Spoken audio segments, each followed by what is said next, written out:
Hello बच्चों, स्वागत है आप सभी का इस नई क्लास में। जैसा कि आप सभी जानते हैं, हम लोग क्लास 10th मैथ्स का अध्ययन कर रहे थे, जिसे इंग्लिश में गणित बोलते हैं। प्रश्नावली 1.1 में वास्तविक संख्या, जिसे इंग्लिश में रियल नंबर बोलते हैं।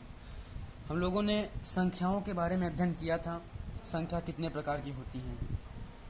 तो आज अगले क्रम में बढ़ते हुए वास्तविक संख्या, जो कि क्लास 10th का चैप्टर नंबर 1 है, इसके अंतर्गत हम लोग सबसे पहला टॉपिक पढ़ेंगे यूक्लिड विभाजन प्रमेयिका, जिसे इंग्लिश में हम लोग यूक्लिड डिवीजन लीमा बोलते हैं।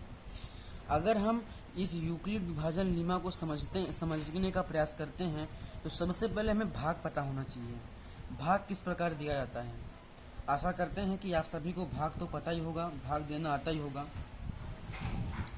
तो अगर हम भाग समझ लेंगे तो डेफिनेटली हम यूक्लिड विभाजन प्रमेयिका को बहुत ही आसान तरीके से समझ जाएंगे। तो चलिए भाग को समझने का प्रयास करते हैं। जैसे हम लोगों के पास एक संख्या है a, ठीक है।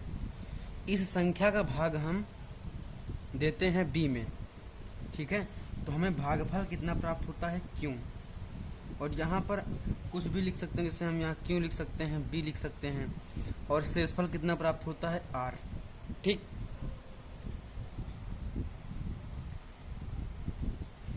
तो यहाँ पर जो a है, b है, q है और ये r है।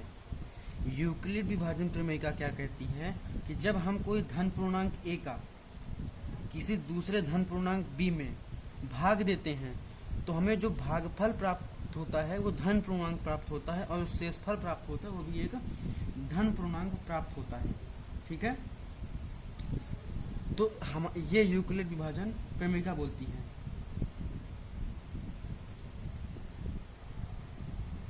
अब यहाँ पर एक चीज ध्यान देने की बात यह है कि जो शेषफल है हमें यहाँ पर 0 भी प्राप्त हो सकता है या भागफल से छोटा भी प्राप्त हो सकता है, ठीक है। मतलब कि b से छोटा भी प्राप्त हो सकता है। तो इसको हम एक अगर स्टैंडर्ड फॉर्म में लिखें तो हम 0 is less than equal to r is less than b, इस प्रकार लिख सकते हैं। अब अगर आप लोग को इस प्रकार समझ में नहीं आया है तो हम लोग एक संख्या लेते हैं और संख्या से आसान तरीके से समझते हैं। जैसे कि यहाँ पर एक धन पूर्णांक है 5, ठीक है, और दूसरा एक धन पूर्णांक है 10, ठीक। अगर हम 5 का भाग 10 में देते हैं तो ये हमको लगता है 2 बार जाएगा। आप सभी को भी ऐसा लगता होगा कि ये 2 बार जाएगा, ठीक है, 2 बार जाएगा। 5 दूनी 10। तो अगर हम 10 से 10 को घटाएंगे तो यहाँ पर कितना बचेगा, 0 बचेगा। यहाँ पर 5 क्या है, 5 एक धन पूर्णांक है। 10 क्या है, 10 भी एक धन पूर्णांक है। b क्या है, एक धन पूर्णांक भागफल है, ठीक है। और जो 0 बचा है ये भी एक धन पूर्णांक शेषफल है। तो यही चीज ये क्या है, 0 is less than equal to r is less than b। इसका मतलब है कि जो r है वो r 0 भी हो सकता है और कुछ संख्या भी प्राप्त हो सकती है। जैसे यहाँ पर 10 है, अब 10 में हम 3 का भाग देते हैं। अब अगर 3 का भाग हम 10 में देंगे तो ये 3 बार जाएगा। जैसे 3 का भाग 1 बार देते हैं, यहाँ पर 1 लिखेंगे और 3 एकम 3, 10 में से 3 जाएगा 7 बचेगा, तो इससे कम है तो इसका भाग कितने बार जाएगा, 3 बार। 3 त्रिक को 9, 10 में से 9 जाएगा 1।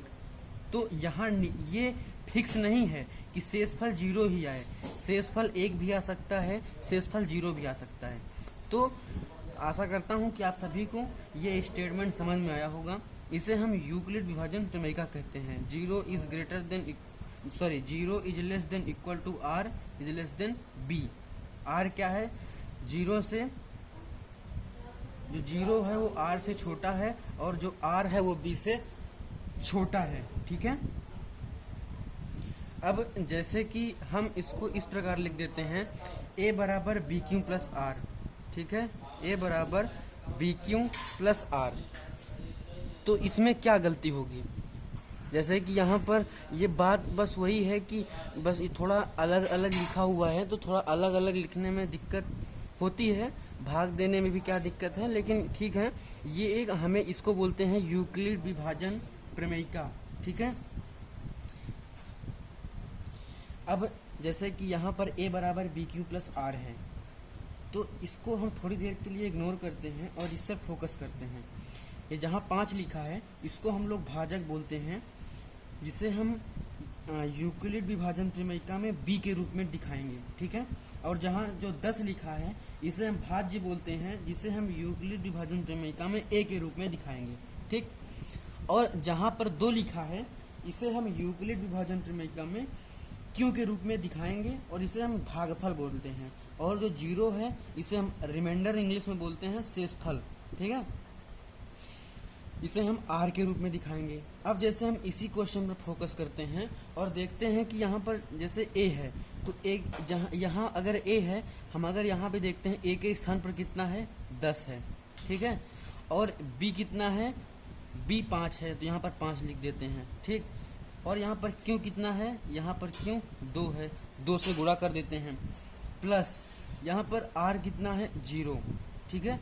अगर हम 10 बराबर 5 में 2 का गुणा करेंगे तो 10 आ जाएगा, ठीक है। तो यहाँ पर 10 और 10 बराबर हो गया, ठीक है।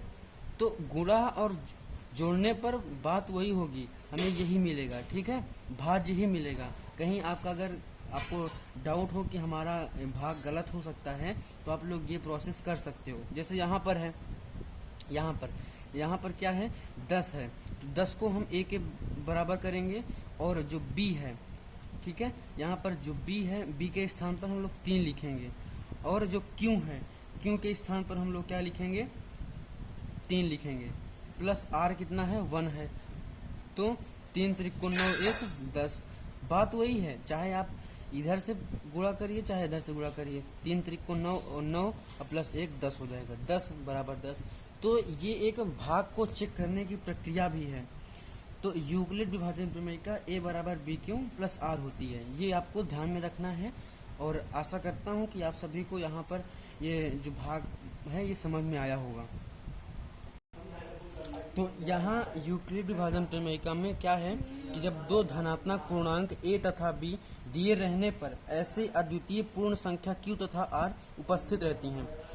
जैसा कि हमने भाग दिया था, जैसे 5 का भाग हमने 2 में दिया था, 5 का भाग हमने 10 में दिया था, तो 2 प्राप्त हुआ था ना, तो वही यहाँ पर बताया गया है। तो ये हमारा यूक्लिड विभाजन प्रमेयिका वाला टॉपिक कंप्लीट होता है। आशा करता हूँ कि आप सभी को ये वीडियो समझ में आया होगा, इस वीडियो में बताई गई बातें समझ में आई होगी। Thank you. अगले वीडियो में इस पर बेस्ड हम लोग क्वेश्चन करेंगे।